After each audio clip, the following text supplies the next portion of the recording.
Hello guys, मी काजल. जसं की तुम्ही मला ओळखत नाही आणि मी तुम्हाला ओळखत नाही, आणि तुमच्या प्रेमामुळे माझे रोज 10 फॉलोअर्स कमी होत आहेत.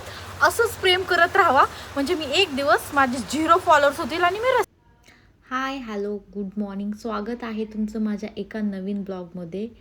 दिवसाची सुरुवात झाली. सो सकाळी उठल्या उठल्या माझ्या लक्षात आलं की आता 10 वाजलेत. त्यामुळं दुकान बंद होण्याआधी नाश्त्याचं मला माझ्यापासून 3 ते 4 किलोमीटर अंतरावर जायचं आहे. त्यामुळे पटकन जर्किंग घातला आणि तोंड बांधला आणि आहे असेच निघाले नाश्ता सेंटरला, जिथे की माझ्या आवडीचा मस्का पाव भेटतो. म्हणजे मी 3 किलोमीटर फक्त एक मस्का पाव आणण्यासाठी आले. आणि एवढं जास्त ट्रॅफिक लागलेलं ना. पुण्यात आहात आणि ट्रॅफिक नाही भेटलं तर तुम्ही पुण्यात नाही आहे, पुण्याच्या बाहेर आहात. आणि आता हे शॉप बंदच होणार होतं. 10:30 वाजत आलेले. नशीब एक मस्का पाव राहिलेला तिथे. मग पोहे आणि हे घेऊन रूमवरती आले. आणि आता म्हटलं चांगला नाश्ता करावा, त्याआधी आंघोळ करावी. पण मस्का पाव असल्यामुळे मला आंघोळ करायची बिलकुल इच्छा नव्हती. ब्रश केला आणि डायरेक्ट ताव मारला. पोहे घशातून खाली जातच नव्हते, कारण सगळं लक्ष माझं मस्का पावकडे होतं.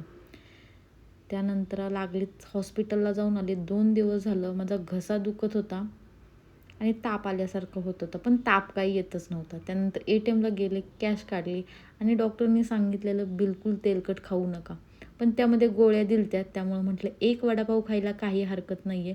घरी आले, फ्रेश झाले, केस धुतलेले. पण आता केसांचं काय करावं, हे कधी सरळ होणार नाही आहेत. त्यामुळे म्हटलं जाऊ दे. पाऊस येत होता, म्हटलं रील्स बनवावे. आणि मेकअपच्या नावाखाली फक्त इथं मी आय शॅडो लावलेला आहे, कारण मी फिल्टर यूज करणार आहे. त्यामुळे मला मेकअप करायची काही गरजच नाही असं वाटतं. काही कारण नसताना डॉक्टरने एवढ्या महाग गोळ्या लिहून दिलेल्या ना, त्यामुळे त्या गोळ्या वसूल व्हाव्यात त्याचे पैसे, म्हणून म्हटलं पावसात भिजावं. पाऊस गाईज, इतका मोठा पाऊस पडतोय आणि आता मी इथे रील बनवणार आहे भर पावसात. 0 मेकअप, फक्त आय शॅडो लावलंय आणि लिपस्टिक. चलो इतका मोठा पाऊस यायला लागले ना, त्यामुळं मी माझं शूट थांबवत आहे आणि इंस्टाग्रामला जाऊन नाही, इंस्टाग्रामला नका बघू, शॉर्टमध्ये जाऊन माझ्या चॅनलला सबस्क्राईब करा, लाईक करा. एवढे जास्त पावसात भिजलेले. त्यानंतर पहिले मी कॉफी बनवली आणि कॉफीसोबत पण मी ब्रेडच खाते.